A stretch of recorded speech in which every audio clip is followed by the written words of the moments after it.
Berlatar di sebuah kota kecil bernama Selmer, kita akan tertuju pada keluarga yang terlihat sempurna. Keluarga ini terdiri dari Matthew sebagai ayah, Mary sang ibu, serta 3 orang anak mereka, yaitu bernama Hannah, Emily, dan seorang bayi. Dari luar mereka terlihat sangat harmonis. Matthew merupakan seorang pendeta yang sangat dihormati. Dalam setiap khotbahnya, ia selalu menyuarakan pandangan bahwa perempuan harus dihormati dan disayangi, terutama memuliakan ibu dan istri. Dari caranya bicara dan bersikap, tak heran para jemaat sangat menghormatinya. Bahkan Matthew menjadi idola bagi para wanita. Matthew sangat memperhatikan pendidikan anak-anaknya.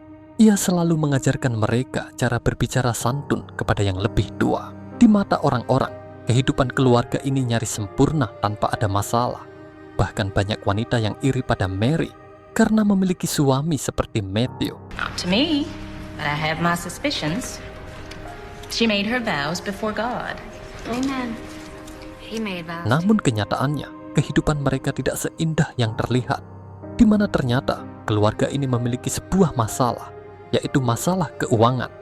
Mereka memiliki pinjaman di bank yang telah jatuh tempo, sementara penghasilan Matthew tidak mampu membayarnya. Oleh karena itu, Mary pun harus bekerja sebagai pelayan di sebuah toko roti. Karena pinjaman itu atas namanya, Mary selalu menerima telepon dari pihak bank supaya segera melunasi pinjaman. Karena kalau tidak segera dilunasi, maka bunganya akan terus bertambah dan pihak bank akan mengalihkan penagihan kepada tim lapangan. Mary pun merasa stres dan tak tahu harus berbuat apa. Mary selalu memberitahu hal ini pada Matthew, namun suaminya itu tidak peduli dan membiarkan Mary berpikir seorang diri. Said those checks bounced. We need to come in first thing in the morning to straighten it out. Suatu hari, putri sulungnya mendengar suara tembakan dari arah kamar ibunya. Meskipun takut, ia perlahan melihat apa yang sedang terjadi. Namun saat Hannah akan masuk, Mary pun mengatakan supaya Hannah dan adiknya bersiap karena mereka akan segera pergi. Hannah, go get Emily out of bed. Hurry up, girls. Buckle up. Sampai di sini, belum diketahui apa yang terjadi. Singkatnya, Mary pun berangkat bersama ketiga anaknya. Ia membiarkan Matthew sendirian di dalam rumah. Di tengah perjalanan, anak sulungnya pun bertanya apakah ada penjahat di rumah mereka. Karena ia mendengar suara letusan senjata. Ia juga bertanya, kenapa mereka pergi tanpa ayah mereka? Mary pun sempat terdiam, hingga ia pun menjawab bahwa semua ini adalah keputusan ayah mereka. Kemudian Mary melihat cincin pernikahannya. Seketika ia pun mengingat masa awal pernikahannya dengan Matthew. With a meek and quiet spirit. To submit to your husband as you submit yourselves to the Lord. Saat ini, Mary dan ketiga anaknya menginap di sebuah motel di pinggir pantai. Keesokan harinya, para jemaat telah lama menunggu kedatangan sang pendeta. Mereka telah mencoba menghubungi, namun tidak ada jawaban. Situasi ini membuat para jemaat curiga, karena Matthew tidak pernah datang terlambat. Dan meskipun terlambat, ia pasti akan memberi kabar. Well, if he was sick or he had to leave town, he would have called by now. Sementara itu, Mary memarahi salah satu anaknya karena mencoba menghubungi ayah mereka. Mary mengatakan bahwa ayah mereka selalu berjanji pergi liburan, namun hal itu tidak pernah terwujud. Dan saat ini mereka telah berada di pantai, dan ayah mereka mungkin akan datang menyusul. How to do tomorrow? Wouldn't that be nice? Yeah. Hannah pun bingung dan merasa ada sesuatu yang disembunyikan sang ibu. Malam harinya, beberapa jemaat mendatangi rumah Matthew. Mereka yakin ada sesuatu yang terjadi pada sang pendeta. Mereka memanggil-manggil nama Matthew dan Mary. Namun tidak ada jawaban. Karena semakin curiga, mereka pun memutuskan masuk ke dalam rumah. Dan setelah mencari ke setiap ruangan, mereka akhirnya melihat sang pendeta dalam kondisi tak bernyawa, dengan luka yang masih mengeluarkan darah. Mary, honey? What is it? Oh, my Lord. Please, please. Dear God. Melihat kengerian itu, mereka langsung menghubungi pihak kepolisian. Kabar meninggalnya sang pendeta langsung menjadi pemberitaan di berbagai media. No forced entry. Evidence of foul play confined to the bedroom. Over. Polisi meyakini jika ini bukanlah aksi kriminal biasa, karena setelah menghabisi Matthew, si pelaku sepertinya telah menculik istri dan ketiga anak sang pendeta. Setelah itu, polisi pun memberitahu orang tua Matthew. Mereka terkejut dan seolah tidak percaya karena menurut mereka, Matthew selalu bersikap baik dan tidak pernah memiliki masalah dengan orang lain. Singkat cerita, pihak kepolisian akhirnya menetapkan Mary dan anak-anaknya menjadi korban penculikan. Masyarakat diminta melapor jika menemukan mereka sesuai dengan ciri-ciri yang telah diumumkan. Kemungkinan Mary dan anak-anaknya telah diculik sekelompok orang yang telah menghabisi suaminya. Padahal Mary dan ketiga anaknya justru sedang menikmati suasana di pantai. Mereka telah lama ingin pergi liburan, namun Matthew tidak pernah mau membawa mereka. Hari kedua penyelidikan, polisi berhasil melacak lokasi terakhir ponsel Mary yang terdeteksi berada di kawasan pantai Alabama. Dari hasil penelusuran, mereka mencurigai sebuah mobil van dengan nomor polisi CHR 241 yang dikendarai pelaku penculikan. Saat berpatroli, salah satu polisi berpapasan dengan mobil yang sedang diburu. Polisi itu pun langsung berputar arah lalu melakukan pengejaran hingga akhirnya mobil itu berhasil dihentikan. Tennessee, Charlie, Hope. What are they doing? Out of the vehicle! Step out of the vehicle! Hands in the... Anak-anak Mary pun panik melihat para polisi menghentikan mereka. Awalnya, para polisi mengira si pelaku ada di dalam mobil. Namun setelah diperiksa, ternyata hanya Mary dan ketiga anaknya.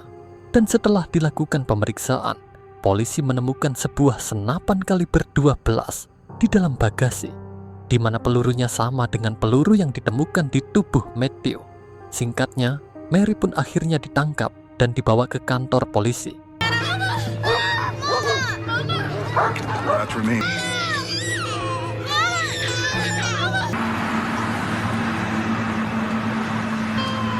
Setelah penangkapan Mary, pihak kepolisian melakukan jumpa pers. Polisi menjelaskan bahwa Mary dan anak-anaknya telah ditemukan di kawasan pantai Alabama. Kasus ini masih dalam proses penyelidikan karena si pelaku yang dicurigai tidak ada di dalam mobil, hingga polisi mengalihkan kecurigaan bahwa sepertinya Mary lah orang yang telah menghabisi suaminya.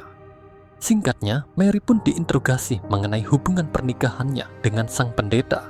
Dengan tenang Mary menjelaskan bahwa usia pernikahannya sudah berjalan 13 tahun dan di 5 tahun pertama, hubungan pernikahan mereka tidak pernah bermasalah.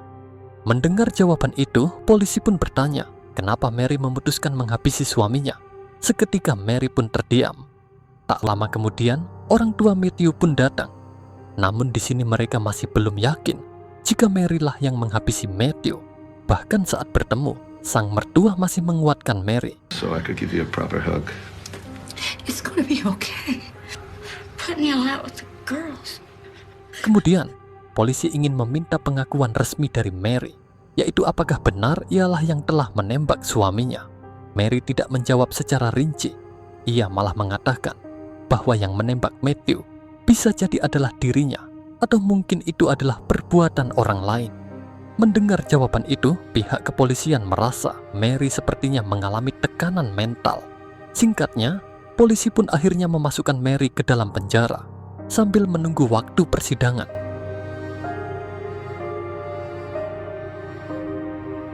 Karena akan menjalani persidangan, keluarga Mary pun menyewa seorang pengacara bernama Steve yang akan mendampingi Mary selama proses hukum berjalan. Sang pengacara mengatakan bahwa dalam beberapa hari terakhir, foto Mary selalu terpampang di sejumlah koran ternama. Namun Steve tidak yakin dengan semua pemberitaan di media. Oleh karena itu, ia meminta Mary menjelaskan mengenai peristiwa yang sebenarnya. Namun secara mengejutkan, Mary menolak menceritakan apa yang terjadi karena ia tidak ingin membuat nama baik suaminya tercoreng. Karena selama ini, Matthew adalah seorang pendeta yang bijaksana dan sangat dihormati, dan Mary siap menanggung semuanya. Tapi sang pengacara tetap ingin mengetahui hal yang sebenarnya, karena bagaimana mungkin ia bisa membela Mary jika Mary sendiri tidak mau jujur padanya. Namun meski begitu, Mary tetap bungkam dan tidak mau bercerita. Beberapa hari berikutnya, Mary mendapat kunjungan dari sahabatnya. Mereka memberitahu bahwa barang-barang Mary telah mereka amankan. Mereka mendoakan supaya Mary kuat dalam menghadapi semua ini, dan mereka akan selalu mendukung. Di sini Mary merasa terharu karena ternyata masih ada orang lain yang peduli padanya. Singkat cerita, waktu persidangan pun akhirnya dilaksanakan. Terlihat Steve mendampingi Mary. Di sana juga terlihat kuasa hukum dari keluarga Matthew. Hakim pun bertanya, apa yang akan Mary lakukan supaya terbebas dari tuntutan? Kemudian Mary pun menjawab bahwa dirinya sama sekali tidak bersalah dalam kasus ini. Jawaban ini membuat seisi ruangan terkejut, karena bagaimana mungkin orang yang telah menghabisi suaminya sama sekali tidak merasa bersalah. Setelah bersidang, masing-masing pengacara memberikan keterangan, di mana Steve menjelaskan bahwa Mary melakukan semua ini dalam keadaan tidak normal. Sedangkan kuasa hukum keluarga Matthew meyakini bahwa Mary telah merencanakan semua ini sejak awal. Esok harinya, Steve kembali menemui Mary. Ia mendesak supaya Mary menceritakan semuanya. Steve ingin mengetahui apa alasan dirinya menghabisi sang suami. Karena kalau Mary tidak mau terbuka, maka hakim akan menjatuhkan vonis atas pembunuhan berencana. Steve mengingatkan Mary bahwa dirinya masih punya 3 anak, dan jika Mary dipenjara, lalu bagaimana kehidupan anak-anaknya nanti, sementara mereka kini sudah tidak punya ayah lagi. Maybe they're better off that way. Oh, that's baloney. You don't believe that for a second. How would they be better off without a mama when they don't even have a daddy? Atas pertimbangan itulah, Mary akhirnya mau menceritakan apa yang sebenarnya terjadi. Ia mengungkapkan bahwa di awal pernikahannya, semua berjalan normal tanpa ada masalah. Namun seiring waktu, sikap Matthew perlahan berubah. Apapun yang Mary lakukan selalu dianggap salah. Mary diperlakukan seperti bukan seorang istri. Mungkin bagi orang lain, hal ini terlihat sepele. Tapi bagi Mary, perlakuan itu membuatnya merasa terhina. Apalagi ini sudah berlangsung sejak lama. Salah satu kejadian yang paling membekas adalah saat Mary ingin memberi hadiah ulang tahun untuk anak sulung mereka. Tak disangka, Matthew malah menamparnya hanya karena Mary tidak meminta izin padanya. Not very much money on it. Singkatnya, sidang lanjutan pun dilaksanakan. Kuasa hukum keluarga Matthew membangun opini bahwa semua ini telah direncanakan oleh Mary. Ia menghadirkan kesaksian dari salah satu sahabat Mary yang mengatakan bahwa sebelum penembakan terjadi, Mary sempat membuka rekening baru atas namanya sendiri dan mulai menyimpan uang di sana. Selain itu, pihak bank juga memberikan keterangan bahwa Mary menarik sejumlah uang sehari setelah kejadian. Dari rangkaian fakta tersebut, si pengacara menyimpulkan bahwa Mary sengaja membuka rekening baru sebagai bagian dari rencananya menghabisi sang suami, lalu melarikan diri bersama anak-anaknya. Setelah itu, Steve akhirnya diberi kesempatan berbicara. Ia pun membantah semua tuduhan pada kliennya. Steve mengatakan, jika orang-orang di luar pasti mengira pernikahan Mary dan Matthew selalu harmonis, padahal anggapan itu belum tentu sesuai kenyataan. Karena sebenarnya, Mary selalu merasa tertekan dalam menjalani pernikahannya. Di satu sisi ia harus menjaga nama baik suaminya sebagai pendeta yang dihormati para jemaatnya. Sedangkan di sisi lain, ia selalu tertindas oleh perlakuan buruk dari suaminya itu. Karena itulah Mary diharapkan mau menceritakan semuanya dengan terbuka, supaya hakim bisa memutuskan hukuman yang adil untuknya. Karena kalau tidak, hakim pasti akan menjatuhkan hukuman atas pembunuhan berencana. Hukuman itu sangatlah berat, dan ini akan menyakitkan buat anak-anaknya. Dan Mary pun menjadi magnet bagi para awak media untuk menjual berita yang semakin viral itu. Namun Mary tidak mau banyak bicara terkait kasusnya ini. Ia memilih bungkam dan hanya bicara seperlunya saja. Singkatnya, persidangan lanjutan pun kembali dilaksanakan. Di sini Mary akhirnya menceritakan alasan membuka rekening baru atas namanya, yang mana ternyata itu adalah perintah Matthew yang bertujuan ingin melakukan pinjaman di bank yang lain. Namun rencana ini tidak berhasil karena mereka masih punya pinjaman di bank sebelumnya. Namun Matthew tidak mau tahu akan hal itu dan ia tetap ingin melakukan pinjaman. Situasi itulah yang membuat mental Mary semakin kacau. Ia semakin tidak tahan memikirkan semua itu. Sementara Matthew sama sekali tidak mau diajak berdiskusi mencari solusi. Matthew tidak mau mengajukan pinjaman atas namanya karena ia khawatir reputasinya sebagai pendeta akan rusak di mata para jemaatnya. Dan Mary lah yang selama ini ia paksa mengurus semuanya. Suatu hari, Mary menegur Matthew karena melakukan kesalahan. Seketika Matthew pun bertindak kasar dengan memaki dan menghajar Mary karena ia tidak terima ditegur oleh sang istri. This is my mother's.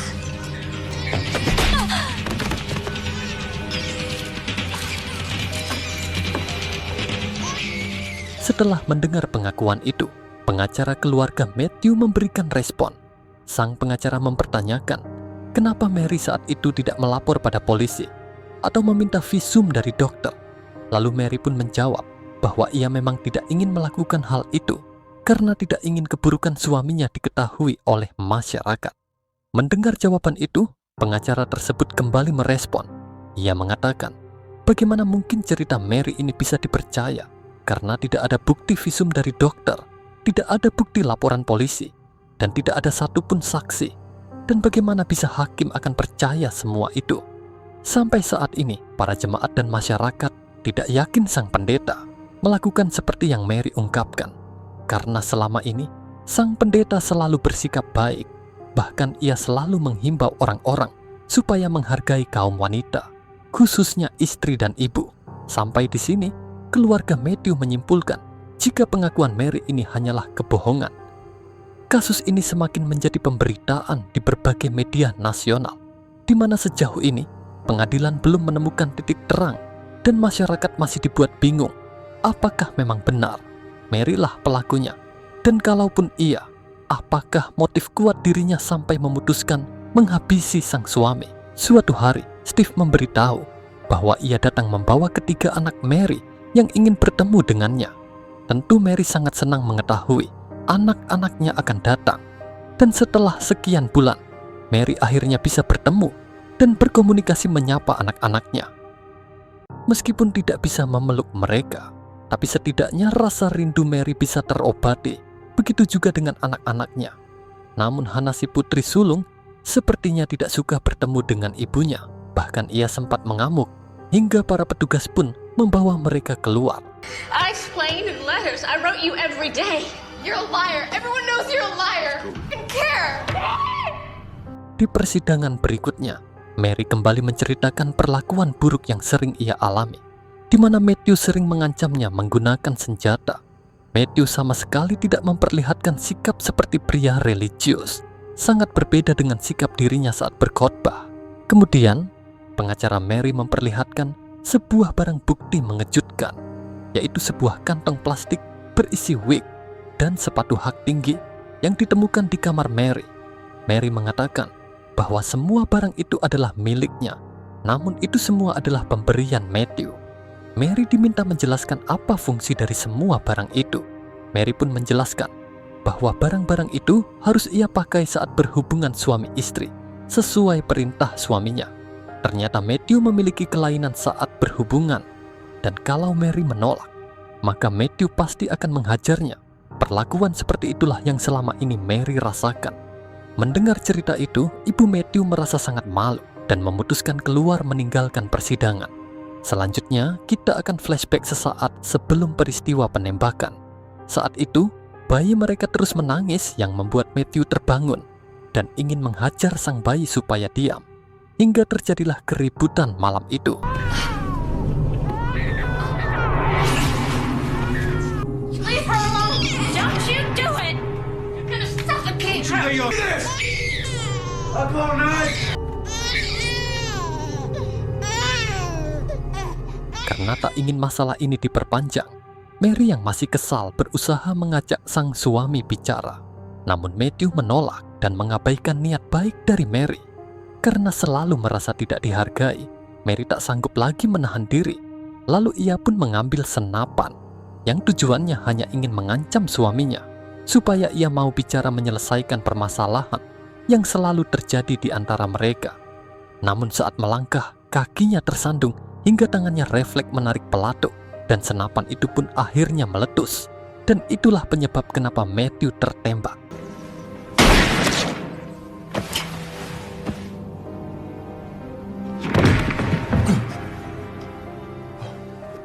Seketika Mary pun panik melihat Matthew terkapar. Ia tak menyangka tindakannya itu membuat sang suami kehilangan nyawa. Dan ternyata Hannah telah sempat melihat sang ayah tertembak hari itu. Dan setelah itu, ia pun membawa anak-anaknya pergi meninggalkan rumah. Persidangan pun akhirnya tuntas dan tinggal menunggu putusan hakim.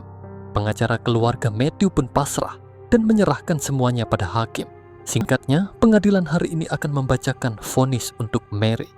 Ia dinyatakan bersalah atas pembunuhan sukarela, yang artinya ini bukanlah pembunuhan berencana, melainkan sebuah tindakan dari seorang wanita yang mengalami tekanan dan selalu mendapat perlakuan buruk selama bertahun-tahun dari suaminya.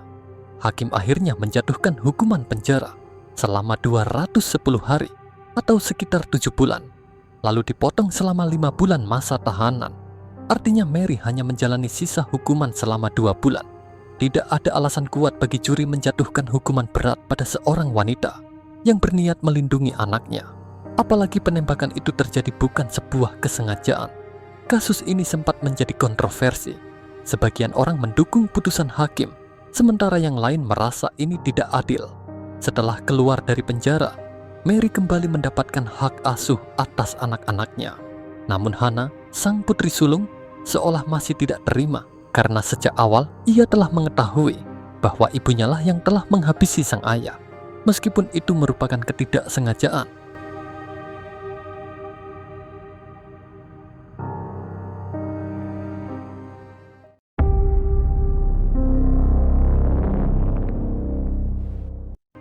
Film ini memberikan pelajaran bahwa setiap keluarga yang tampak sempurna dari luar belum tentu sesuai yang terlihat. Di balik citra suami religius dan keluarga harmonis, Mary hidup dalam tekanan dan kontrol suami yang berlebihan. Semoga kita bisa mengambil pelajaran dari kisah nyata di film ini.